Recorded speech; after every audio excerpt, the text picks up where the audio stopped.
guys, it's Emily Ruth here. Welcome back to my channel. I'm just going to edit this out. I don't know why you're saying it.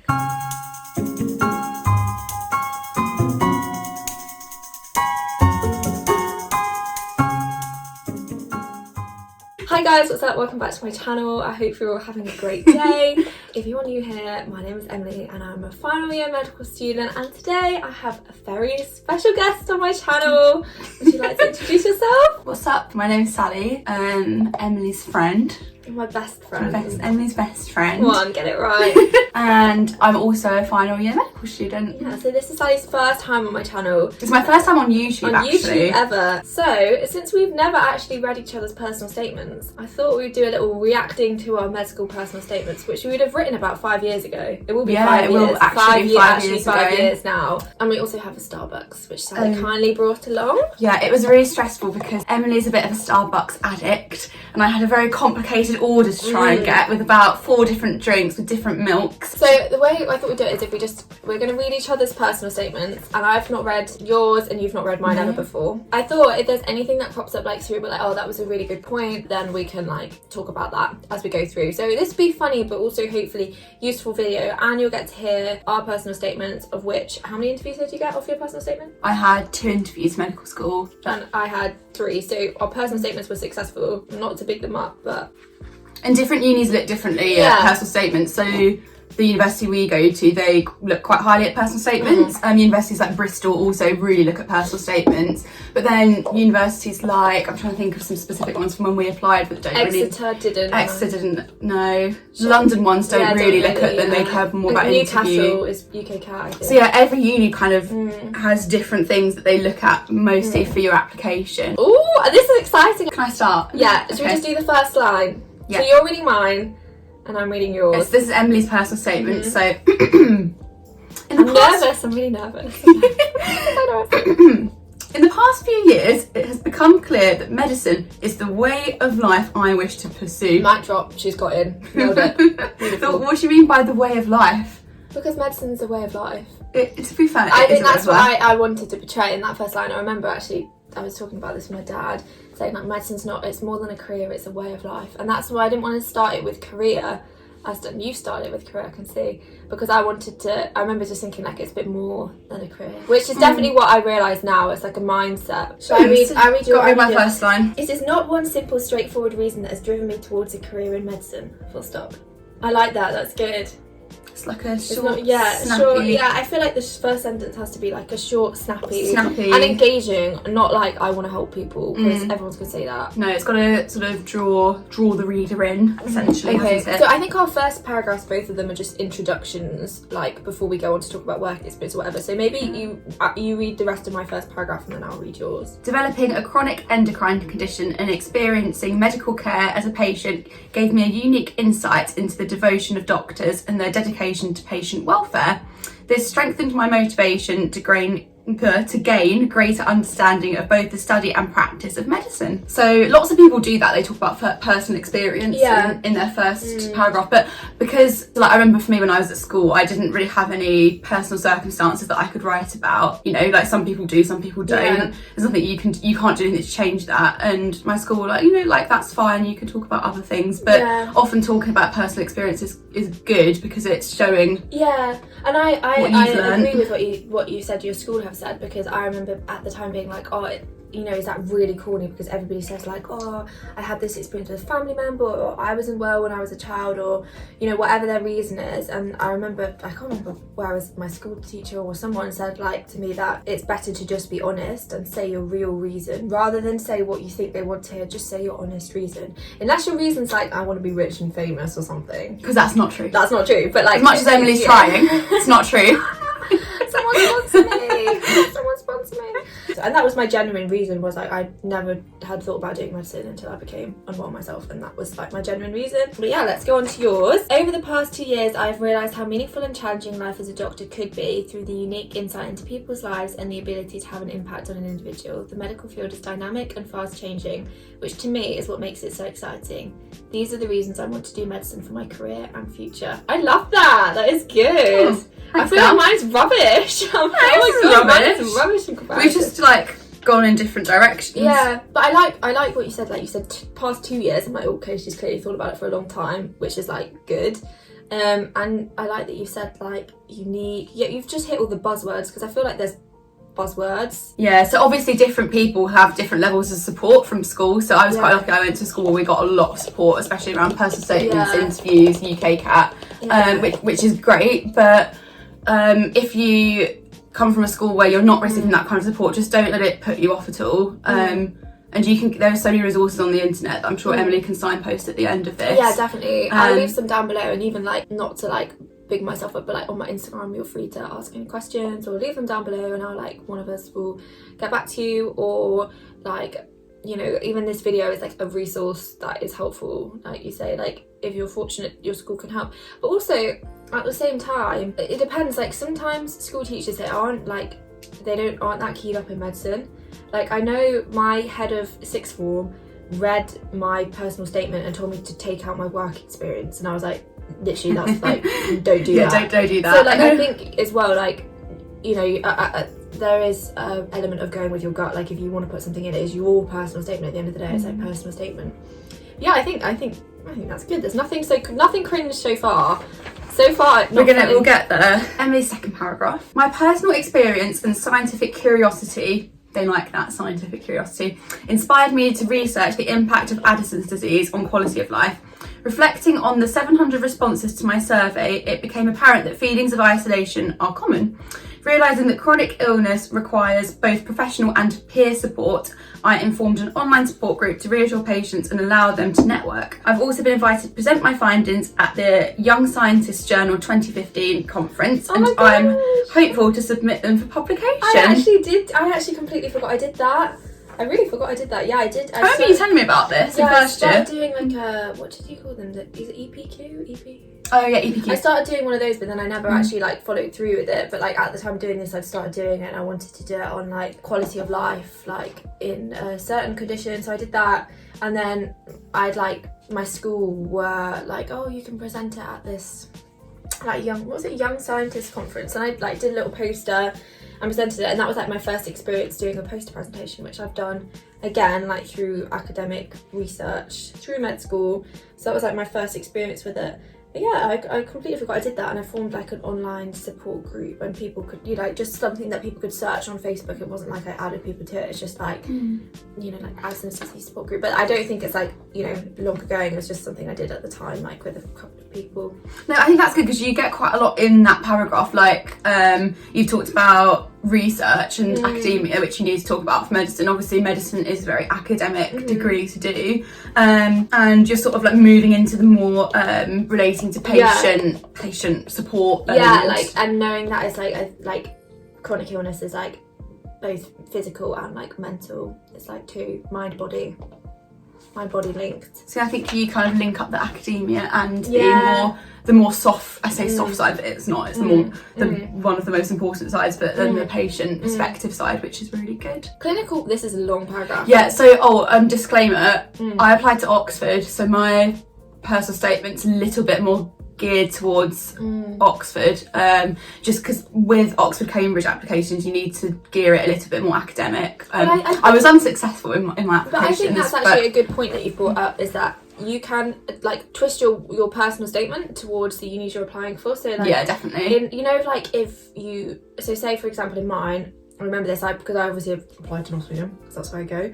I mentioned I did work experience in Nottingham, like I mention it because it's directed at the uni, like it's stuff that would be relevant. Like say Nottingham do dissection, and I knew that before, I could have put something in my personal statement like I did dissection in biology and it's really made me want to learn about the human body, because then they can, like, even though a uni that doesn't do dissection, it's not like you're saying I only want to do dissection, it's just like they could pick up on that. So that's a good point, I think, because you can just like tweak little things that the other unis wouldn't pick up on, but that uni will think, oh, they're a good candidate because they've said this that's relevant to us. Anyway, right, paragraph 2. Clinical work experience shadowing surgical FY1 doctors on a hepatopancreatobiliary, I should be able to say that, ward at Addenbrooke's Hospital was both fascinating and exhausting. I thoroughly enjoyed engaging with the cases of patients I saw, many of whom were suffering from acute pancreatitis and were post-operative operative from a cholecystectomy. It's bad that I'm like struggling to pronounce these words. To be fair, reading back on that now, some of that's a little bit... It's very medical. Not inaccurate, but you wouldn't really have acute pancreatitis and have just had a cholecystectomy. Like, I don't see how that would be. That's quite unlikely that I would see lots of patients with that. Maybe one patient with that, but not lots of patients. The doctors felt pressured at times, but they said teamwork helped them cope with stresses of patient care. This was clear to me in a handover meeting when one of the doctors called a consultant to double check the course of treatment for a patient. Reading Do No Harm by Henry Marsh gave me an insight that's a good book. into the limitations of success and dealing with mistakes as a doctor. My favourite chapter is about a woman with recurring, oh my god, I don't even know what that is, It's a brain tumour. A brain tumour. I don't know. And the ethical issues surrounding the treatment. I've always found cases like this interesting, which has led me to set up a medical ethics society at my school. My most memorable session so far involved a discussion on conscientious objection in medicine. I think that is good because everything you have said is linked back to each other. You're saying like what you saw in work experience, ding. Then you went on to say this inspired me to read a book about medicine, which shows further interest, ding. Oh, so that book, that was Do No Harm by Henry Marsh. That's a really good one to read if you're looking to apply to medical school. There's lots around medical ethics in that book, and it's and that's probably helpful for interview, I imagine. I managed to slide it into my interview as well. Oh wow, bonus points. But yeah, that paragraph, that was my like Oxford paragraph. So I had a lot of buzzwords in there, like all the complicated words that we can't really pronounce anymore, like ependymoma, that one. Anymore, I don't think I ever could acute pancreatitis, cholecystectomy. I sort of threw those in so that if I'd have got an Oxford interview, which I didn't, they were things that I had read around, so that if they asked me about it, I just sort of know what to say. The thing is, with personal statements, you can talk about absolutely anything that you do that's extracurricular, and you can put a medicine spin on it. Literally no matter what it is. So like sports teams, I was not very sporty. Neither were you, were you? No, they made a special team for me because they did, didn't they? Yeah, I called it like the dream team because it was like a special team because I was like too bad to be in any of the teams. But for example, if you're on a sports team, that's involving teamwork. Teamwork's very important in medicine, so you can talk about that. Like, but anything you do, you can relate it back to medicine somehow. Yeah, I agree. Like even work experience, like say you can't get a work experience in a GP or hospital, but you managed to do work experience in like a funeral director, you could still relate that back by talking about the families, you know, and having difficult conversations with people and how doctors have to do that. Like you can relate anything back. Oh, about work experience though, just while we're talking about it, I've had a couple of people that I vaguely know messaged me asking about work experience and what to do because of COVID. I think people, basically it's near impossible to get work experience at the moment because, I mean, we're barely allowed in the hospital and it's very strict what we're allowed to do at the moment. So getting work experience is going to be very difficult in these times, but everyone just be very reassured that I don't think that's going to be an issue because medical schools will understand that that's really challenging at the moment. And you can even do online work experience, and I think there's always something you can talk about in your personal statement, like, you know, maybe contact your GP and be like, but you know, even if there's half a day that they would mind you coming in, and if not, could they spare half an hour to talk to you on the phone about it, or like, it doesn't even have to be medical though, like you were saying before, any work experience. Pharmacy, I did some work experience in a pharmacy, if that's like so did I. That was really good actually. Yeah, it was one of my favourites actually. Or like anything related to medicine vaguely, like I said, like a funeral home, like even like a care home. I did quite a rogue one. It'll pop up later. Exciting. Should I read your next paragraph then? Oh, this is a long one. Feel free. That's quite a long one. Should I just my work? Yeah, maybe pick out the key points because it's just going to be long. I think it's my work experience one, is it? So, observing ward rounds, surgery, and radiology at a local hospital, I experienced the diversity of clinical life. Taking histories, the value of effective communication, active listening, and an empathetic approach was clear. For example, in a consultation with a man experiencing chest pain, it emerged that his symptoms related to stress and not his heart. I feel like that's just getting like, if you read read GMC, good outcomes for graduates, I think is a good one to read because that's like talks about what they want you to be when you finish medical school, and if you like show some of those attributes like effective communication, like taking history, empathetic approach, like those sort of things, and you like just use their like buzzwords, you know. Talking about one specific example just shows that you've actually engaged with that work experience and not just sat there like a lemon. Yeah. I agree, like show you've actively engaged and you've come back and you've thought about it rather than just sit there like a piece of furniture, which is what you would do as a medical student anyway. Shadowing a patient with reduced hand function to various departments in a community hospital, I realised that multidisciplinary practice is integral to effective teamwork in healthcare. I joined a safer prescribing project and, listening to a patient, discovered a warfarin error. Did you? Did I? Did you? Did I? I don't remember. I wouldn't really even don't ask remember you that. now. You discovered a warfarin error. That would also be really bad if that happened. How did I discover that? Like, I literally don't remember this. Safe but I didn't- and listening to a patient discovered a warfarin error. This was assessed as a significant event, and changes in prescribing practice were recommended to improve safety. I reckon what it was is because it was like a patient safety project, and you just collected the data. So I reckon. It wasn't a real patient. No, it was, but as in by collecting the data for it, the doctors would have been able to see. Oh yeah, it probably was like a retrospective thing, and they were able to implement policy from that. Rather than that reminds me of our patient safety module it does, we did. We did this patient safety module together in it was third good. year. That was I loved We had a so good much time, that. didn't Yeah, we? Swiss cheese model. Swiss cheese model was great. Yeah, it's a model Google about it. like holes in the system. Like we've got nothing funny, so there's nothing like cringe. I'm not like laughing. I think ours are quite serious ones, aren't they are serious. So I'm just going to pick out bits that I like and I think are good in this paragraph. One evening, an elderly lady thanked me for simply sitting and listening to her childhood stories. Seeing someone smile made my voluntary time worthwhile. I like that a lot. That's given me. I actually remember that specific person too. Do I remember. Do you remember when you first met me at med school? Yeah. I remember when I first met you. I remember what you were wearing. You were And like, Emily was different in first year. Yeah, you were different in first year. I was also a bit like, don't think I'd get along with myself now. You're very like loud and outgoing, weren't you? I think I'm loud and outgoing. You're loud and outgoing now. But I've noticed that I keep, because I've never really been on camera like this before, I keep going like this, my lip gloss. Oh no, that's fine. My problem is I get a lot of comments like I don't look at the camera. Like I'm not looking at I don't look like directly, like people like when you look and you make eye contact, like people like if the camera's there, like you look, people like that, but people don't like it when I'm sort of looking like this way and I'm not like talking directly at them. But read my one about abroad experience, then we can talk about that because I think that is quite important. And this summer I volunteered for 2 weeks at health fairs in poorer communities of Jamaica. My work involved checking blood pressure, blood sugar and weight of locals, as many people needed to see a doctor but could not afford a taxi fare to reach the nearest surgery. I enjoyed discovering how medicine and health is perceived in a culture so vastly different from our own. Locals appreciated alternative homemade remedies, for example, how extra garlic in cooking could help with hypertension. Oh my gosh, can it? I have no idea. Garlic bread. I feel like that wouldn't help too much with hypertension. As part of our training sessions, a local doctor talked to us about immunity and vaccination laws in Jamaica. These topics had already sparked my interest during AS biology. That is so interesting. What an interesting experience to have. About abroad experience in general, firstly, it is literally not required at all. Like, obviously, having the opportunity to go abroad and do experience is amazing. You're very privileged if you have that opportunity.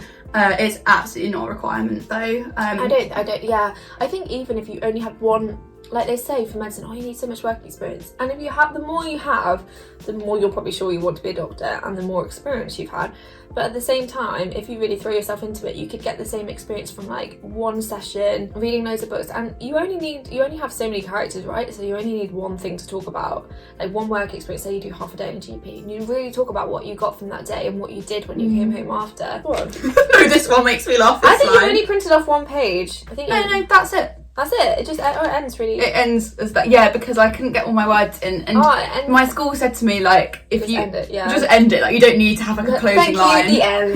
The end. Okay. This is a really funny line in your one. Is it okay? Can I read your one? Yeah. What did I say? No, I don't need to read it yet. I want to read it out. It's really funny. I understand that medicine can be challenging, but I'm confident that my intrinsic sociability. I am a sociable gal. You're a sociable gal. Oh yeah, I don't go out. That's true. Yeah, but my internet sociability. Yeah, that's true. Intrinsic sociability. There's so many words here. I'm like, I don't even know what that means. The amount of times at uni I've been saying goodnight to you at 9 p.m. I actually went to bed at like 9:30 the other night, and my mum was like, "What are you doing?" I was like, "Going to bed." I think I must have like used a thesaurus or something for a lot of these words, because like intrinsic, like I'm not 100% sure what that means. It's like innate, isn't it? Like in you. I just love that. Intrinsic I'm going to say that to you. Whenever you come to a social event, I'm going to be like, oh, it's your intrinsic sociability. I'll put it in my Insta bio, like intrinsically social. I think I was more social. No, I don't think I was. I think I went like up in first and second year, and then I went like. But in terms of like, I do some social things, but not like things that involve late nights. No, you and don't. That's what you a don't lot do of late social, nights. No, I don't do late nights. Or outdoors. Or although I did come on that walk, and that was outdoors. I wouldn't. So, as this is your last paragraph, as a school prefect, I assist with year 7, and I have helped them settle into life in senior school. Cute. Wait, hang on. I assist with the year 7 form. Yeah, do you know what I did? I had to give them all hand gel when they were going for lunch. I stood at the door and I gave them hand gel, and do you know what they would do? I would squeeze the hand gel and they'd go like this, and it would go all over my shoes. Oh, that's so mean. I know. You should have like. I remember I was like a prefect, and I had to let them into the lunch queue. And if people were like pushing in line, I'd be like, "No, you have to go to the back now because you're pushed." But do you remember that excitement in year 7 of going for lunch? Yeah, but I just have the that best excitement time. now, like going for lunch. Like I was about to say to you about like 5 minutes ago that I'm quite excited for dinner. What are we having? Stir fry. That's good. I had a Chinese last night and it was good.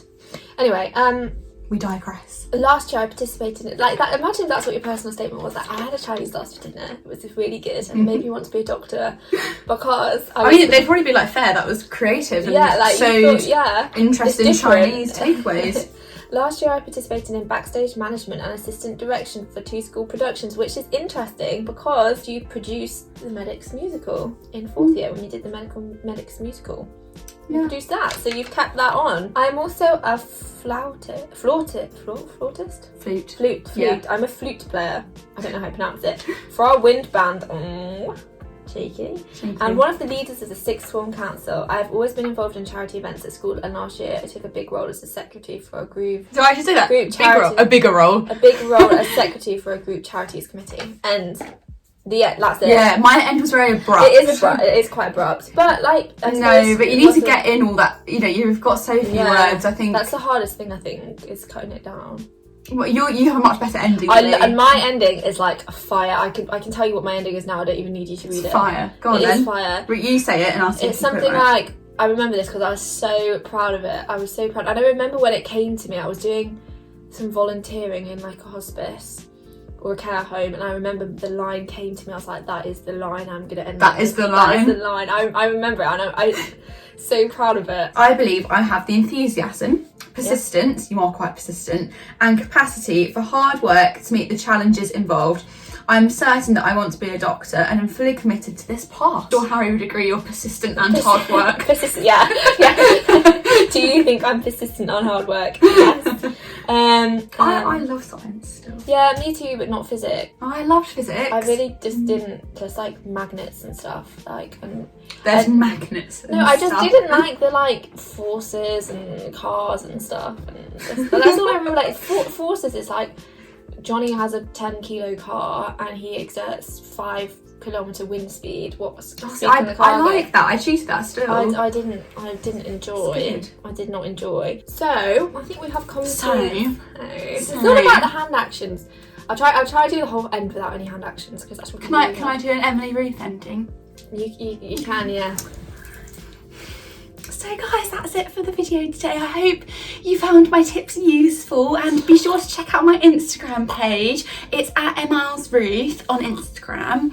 And yeah, just thank you for listening. Keep up the hard work, everyone. It's so lovely having all of you. Thank you so much for watching. Bye guys, and stay safe.